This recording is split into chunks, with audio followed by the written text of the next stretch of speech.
Okay, next session is just like change of format. This one's going to be a fireside chat, and if I could welcome to the stage Chair Doug Flynn, who's Non-Executive Chair of NextDC Limited, and Jana Jevchikova, who's Senior Advisor, Corporate Governance and Sustainability at Sedali & Co.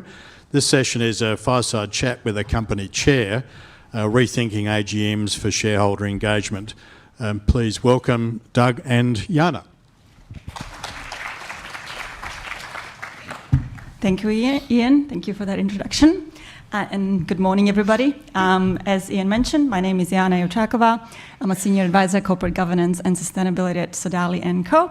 And it is my pleasure to run this fireside chat today with Doug Flynn, Chair of NextDC.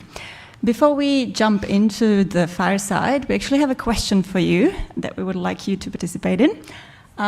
We wanted to ask you whether your chair or chair of your organization engages with investors ahead of the AGM. So I'll let you, yes, we have a question.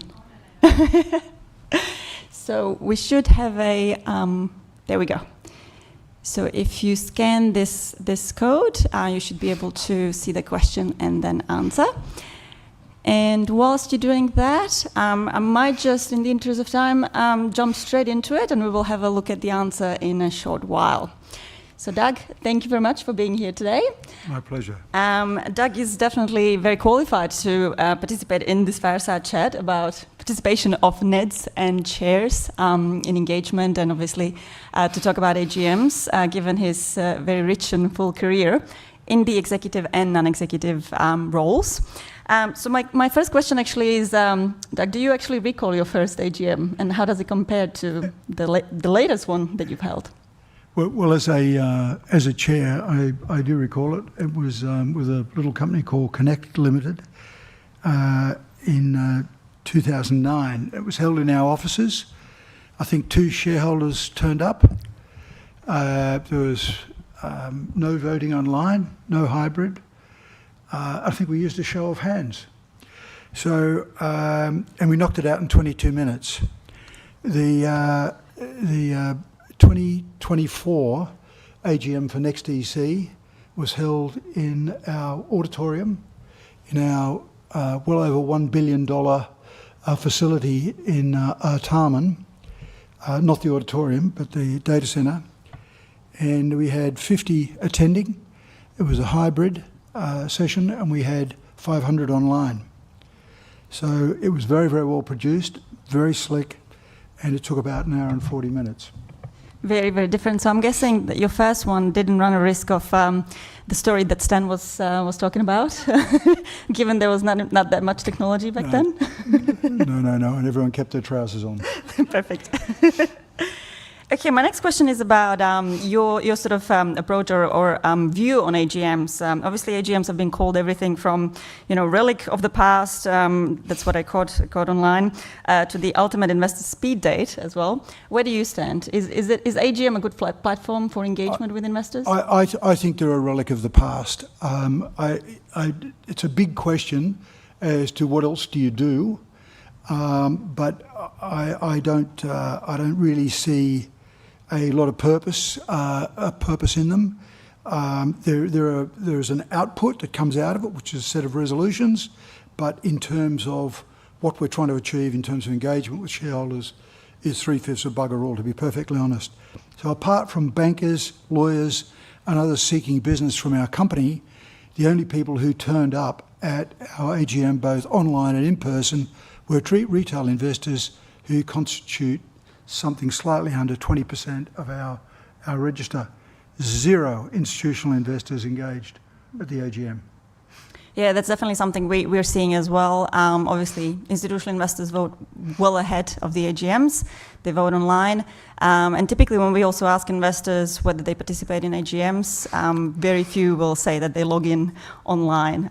It's typically when it's a sort of very, very contentious meeting and when they're really interested, but typically during the season they're very busy with other meetings. So I think that's it's a very, very typical sort of AGMs.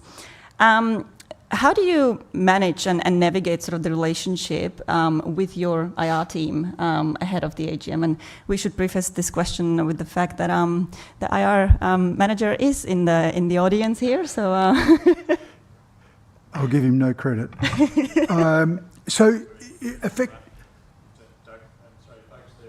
Slight glitch with the Slido question. If you'd like to try again, scan the QR code. It is now working. Sorry to interrupt. No worries. Thank you, Ian. It's important you do it right now. So, in a sense, the process going through to the AGM is one stream of our communication relationship with our investors. The other far more important stream is the stream in relation to engaging around performance, around the delivery of our full year results, all of the conferences, our chief executive, our CFO attend, and our investor relations manager, who happens to be here, attend during the course of the year. By far, that's the most important thing. So it's a separate stream that leads up to the AGM, and the output from the AGM is the stream that I'm obviously much more engaged in. Our management team does a fantastic job in producing the AGM. We have beautiful videos of data centres being built, fitted out. These are serious operations. If anyone has had the chance to go through a data centre, before you get bored, you'll say, wow, because they really are a serious piece of engineering. And they look the building and the construction of them is quite a piece of work. But what we so we have facility tours so we have the meetings at the facility in an auditorium. We have facility tours. They see terrific videos of what we're doing, and they get a. So let me take that one aside, and let me talk about the process that I go through, which is that I do 2 rounds of meetings with our top 20 shareholders. I do one round in June. It's very, very carefully chosen to be just before the end of our year, so I can say, no, I can't possibly talk about results. So that's very deliberate. Those conversations are with investor decision makers, and that's top 20 shareholders. And what does it go to? It goes to discussions around strategy, market, initiatives that we've already announced to the market. It might go to management, etc. Those meetings tend not to go to ESG. I then have a separate round of meetings leading up to the AGM in October. Usually stretches September, October. And I also include then the proxy advisors. But those meetings are with the voting decision makers. And happily, very often, the investment decision makers turn up as well. And that's for 2 reasons. One, to signal to the voting decision maker, and secondly, to get another crack at asking me some more questions. But that process is pretty fulsome. What is very, very interesting is the decline in the number of questions over the last 5 years or so around ESG. And last year, we had about 2 or 3 questions, quite reasonably, around the G. 0 on the E and 0 on the S.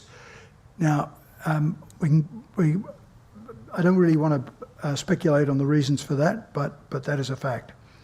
Now, but fundamentally, shareholders are focused on performance. You know, all the communication stuff that we do leading up to the AGM is to get an outcome, to get the resolutions passed, etc., and that's really our key objective. And as I said, the most important bit is around performance, delivered by our management team throughout the year. Thank you. I guess if you're doing a good job, you don't get questions. Maybe? Well, maybe. And I love how you mentioned the beautiful videos of the data centers. I guess you can wow investors before you deliver the news, whether good or bad. Hopefully always good. But let's have a look at the answer for the question that we posed. Oh, pretty good result. So only 8% of chairs that do not engage with investors ahead of the AGM, and obviously there may be various reasons for that. But this is actually quite telling of the Australian market and Australian sort of landscape. It's quite interesting to actually talk to the US investor relations and directors there. It is not sort of typical of that market. For chairs to engage with investors. It is still very much led by the CEO and investor relations, and the discussions are very much focused on the performance. The governance, remuneration, or ESG questions are not that often discussed at the pre-AGM meeting. So we definitely, from my perspective, and also as a former proxy advisor, I definitely enjoyed the access to non-executive directors and chairs ahead of the AGM, and the ability to actually engage with them and get more insights to inform the research. Okay, so if we move on to the AGM itself, obviously, again, you've chaired many AGMs over the years. What's your go-to strategy when an investor throws a curveball question, something that you don't expect? Well, to be honest, I don't have a go-to. I just really try to think on my feet and answer it as clearly as I possibly can. But I had a chair of a company I ran in London. His name was Lord Colin Sharman, and he was on the board of Fuller, Smith and Turner PLC, which owned Fuller's Brewery in Chiswick, which everyone's driven past when they've come in from Heathrow into London. And the chair there, when he got asked a difficult question, he'd immediately ignore the question and ask for a show of hands whether they should end the meeting and move to the libations or waiting outside. That is an amazing strategy. But, it's circumstance. Love that. In terms of the AGMs, obviously you actually mentioned that they might be the relic of the past. At the same time, it is a requirement for companies to hold them. Is there anything that can make investors, sort of be excited about AGMs, or how do you actually sort of make them look forward to something like an AGM? Well, directors. I think that's a tough ask. I don't really blame boards for having their first and really perhaps their only objective as being compliance. I mean, we're required to hold the AGM. We have to put the resolutions, the nature of the resolutions you have to put is predefined, and shareholders' opinions are like elbows. Everyone has a couple, and what tends to happen is you'll get one or two people will try to dominate the airways in a meeting, and really it's every time I've indulged someone, I've regretted it, and the chair has to keep control of the meeting and be crispy clear about how many questions you get to ask, one or two as probably the maximum, and it's really difficult to achieve a two-way communication. I think I think the opportunity to do that is quite difficult. So, yeah, that would be my view. Yeah, that's actually a good bridge to my next question, which was, what do you think, or what's the one thing that directors and chairs actually might be getting wrong when it comes to AGMs? Well, I think the work has to be done up front. I mean, when do you get grief at an AGM? It's because the performance sucks, or you've done something dopey, or there's been misbehaviour in the management team, or you've got activists on your register and you happen to be unlucky to run a coal company or something like that. Otherwise, can the AGM be the beginning of rebuilding a reputation and trust? Yeah, sure it can. But a lot of work's got to go in prior but you can message at that time. I think the presentation before last talked about directors speaking when they're standing for re-election. I think that is quite important. And one of the groups, not everybody does this, but one of the groups that we always make sure we engage with is the Australian Shareholders Association. They represent a tiny amount of our register, but we've organised tours from around our buildings, etc., and they always come to the meetings. No other proxy advisors comes to the meetings, and we always make sure they get to ask the first question. And I love it when they get up and say, I just want to say what a wonderful job the board and the management have done here. Sets the tone for the rest of the questions. But I've lost my plot there. What was I trying to say? So really, what can go wrong? Obviously, completely fluffing answers, having a very, just a badly produced AGM, all of the usual things that can go wrong in, it could be a wedding for God's sake, but anything where you're presenting and trying to engage with a group of people that you've got there. And you've got who you've got, Institutions don't turn up, so you've got the people in the room. That's the rules. Yep. So preparation is the key, I guess. We saw some statistics on obviously hybrid, in-person, virtual meetings. What's your view? What's the best format for an AGM? Well, I think in-person is over. In terms of only in-person.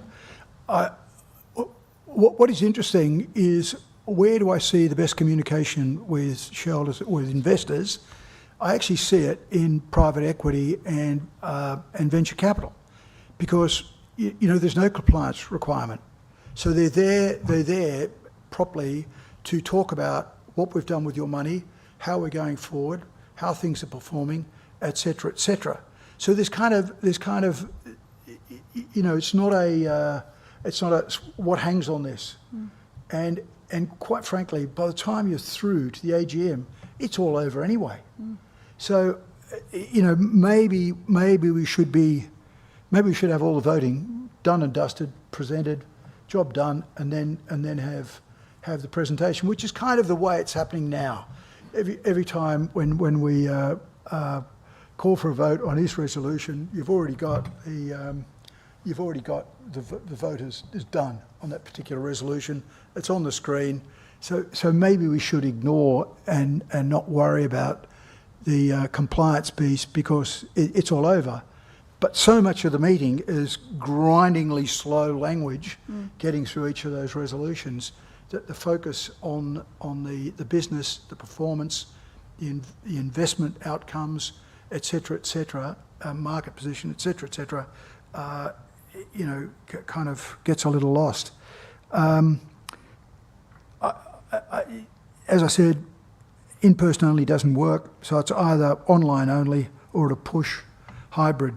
But for smaller companies, I think the requirement for hybrid is unnecessary. If you've got so there's an awfully long tail on the ASX of small companies that it's just a complete waste of time and money to do it as a hybrid. Yeah, that makes sense. We've got time for maybe one question from the audience. Is there a question? Are you interested to get answered? No? Okay, well then I've got maybe a fun question. Obviously, having chaired multiple AGMs in your career, can you think of maybe a very strange or very funny thing that has happened? It wasn't strange at the time, but I've had lots of activists and general randoms seeking to give me a hard time as a chair. But I was appointed chief executive of Rentokil Initial plc. My first AGM was in 2005.